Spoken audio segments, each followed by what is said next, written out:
আহোঁতে ক'বালৈ হ'ল বন্ধুসকল আজি আমি এটা বিশেষ কাৰণত প্ৰতিষ্ঠাৰ দোকানলৈ আহিছোঁ আৰু আমি এতিয়া বৰ্তমান প্ৰতিষ্ঠাত লগ কৰিম আৰু এটা বিশেষ কাৰণ সেই কাৰণটোৰ প্ৰতিষ্ঠাৰ কথা হ'ব আপোনালোকক আমি এতিয়া প্ৰতিষ্ঠাৰ কাষলৈ যাওঁ বলক নমস্কাৰ বন্ধুসকল আজি নিপেন আহি ওলালে নিপেনে মোৰ একচুৱেলি এটা ইউটিউব চেনেল আছে মানে মই সেই ইউটিউব চেনেলটো মানে চলাবলৈ অলপ মানে সময় পোৱা নাই যিহেতু আৰু যথেষ্ট আগৰ মই অৰুণ কোঁৱৰ ছাৰৰ ইণ্টাৰভিউ লৈছোঁ তাত আমাৰ মৰমৰ আৰু তাৰ উপৰিও দুই এখন শ্বৰ্ট ফিল্মো কৰিছোঁ গুটখা কৰিছোঁ তাৰপিছত দাদাগিৰি বুলি এখন ৰিলিজ কৰিছোঁ মানুহে চাইছে আৰু চেনেলটো মানে কি হয় মই শ্বেয়াৰ কৰিবলৈ টাইম পোৱা নাই মানে মই দোকানতে ব্যস্ত হৈ থাকোঁ আৰু বিভিন্ন ধৰণৰ মই দোকানত থাকিব লগা হয় মোৰ দোকানখনেই মোৰ ইনকাম বুলিবলৈ মোৰ দোকানখনে গতিকে মই নিপেনৰ লগত কথা পাতিছোঁ মই এখন শ্বৰ্ট ফিল্মৰ মানে পৰিকল্পনা কৰি আছোঁ মানে শ্বৰ্ট ফিল্মখন এনেকুৱা ধৰণৰ হ'ব মোৰ ডাইৰেকশ্যনৰ হ'ব মোৰ কাহিনী সকলোখিনি পৰিকল্পনা হয় আৰু আপোনালোকে যদি সহায় সহযোগিতা আগবঢ়ায় আমি শ্বৰ্ট ফিল্মখন অতি সোনকালে বনাম বুলি ভাবিছোঁ কাহিনীটো মানে এনেকুৱা ধৰণৰ হ'ব মানে এটা অসহায় ল'ৰা সি একো কৰিব নোৱাৰে আৰু তাক খুব একশ্যনধৰ্মী হ'ব তাক মাৰে তাক মানে সি মানে মাৰিব নোৱাৰে ল'ৰাটো সি একদম খুব ভাল ল'ৰা ভাল ঘৰৰ ল'ৰা ভদ্ৰ ল'ৰা আন সি এনেকুৱা এটা ল'ৰা যে সি চাইকেলখনেকে ভালকৈ চলাব নাজানে ধৰক মানে তেনেকুৱা ধৰণৰ এটা ল'ৰা গতিকে তেনেকুৱা এটা ল'ৰাৰ মানে যেতিয়া এটা ল'ৰাক 4-5টা যেতিয়া এটা বডি ফিল্ডাৰে আগচি ধৰে আৰু তাৰ দশা কেনেকুৱা হ'ব পাৰে সি অসহায় ল'ৰাটোৱে ৰাস্তাত ছটফটাই আছে তাক মাৰিছে কোনোবাই বচোৱা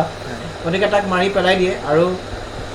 সেই অসহায় ল'ৰাটোক উদ্ধাৰ কৰিবলৈ এজন নায়কৰ আৱিৰ্ভাৱ হয় গতিকে তেনেকুৱা ধৰণৰ এটা কাহিনী লৈ মোৰ চেনেলত এখন মানে সৰু এখন শ্বৰ্ট ফিল্ম বনাবলৈ খুবেই মোৰ মন আছে মই ইচ্ছা প্ৰকাশ কৰিছোঁ আজি মই নিপেনক কৈছোঁ বাকী আপোনালোকে যদি আশীৰ্বাদ কৰে আৰু বিশেষকৈ মই জুবিন ফেন ক্লাবত সোমাই আছোঁ মই জুবিন ফেন ক্লাবটো মোৰ খুবেই ভাল লাগে আৰু কিয়নো তাত মই বিভিন্ন ধৰণৰ সামাজিক কাম কৰিবলৈ সুবিধা পাইছোঁ বিশেষকৈ মই কবিৰৰ কথা ক'ব লাগিব সিয়ে মোক আনিলে এইটো লাইনত আৰু সিয়ে যথেষ্ট ছ'চিয়েলিষ্ট এটা ল'ৰা গতিকে তাৰ লগত মই কথাখিনি পাতি আছোঁ আজি কথাখিনি মোৰ চেনেলত আজি মই ৰাজহুৱা কৰিছোঁ গতিকে আপোনালোকে সহায় কৰক ল'ৰা আহক আৰু ফেন ক্লাবৰ মই কবিৰকো কৈছোঁ ল'ৰা কেইটামান ভাল এক্টিং কৰা ল'ৰা মোক লাগে সৰু এখন ফিল্ম কৰিম 20-15 মিনিটৰ কৰিম শ্বৰ্ট ফিল্ম ইউটিউবত সকলোৱে চাব আৰু ভাল এডুকেশ্যনেল শিক্ষা দিবলৈও চেষ্টা কৰিম সেই চিনেমাখনৰ জৰিয়তে গতিকে ইমানেই ক'ম বাকী মই নিপেনলৈ আগবঢ়াইছোঁ কি ক'ব নিপেন প্ৰতিষ্ঠালৈ মোৰ শুভেচ্ছা থাকিল আৰু মোৰো এটা সৰু এটা কেৰেক্টাৰ মোক দিছে বন্ধুসকল সাংবাদিকৰ ওপৰত দেখিবলৈ পাব সাংবাদিকৰ ওপৰত মই এক্সাইটেড হৈ আছোঁ কাৰণ মই মানে প্ৰথম পঢ়িম ন সেইটো কাৰণে বন্ধুসকল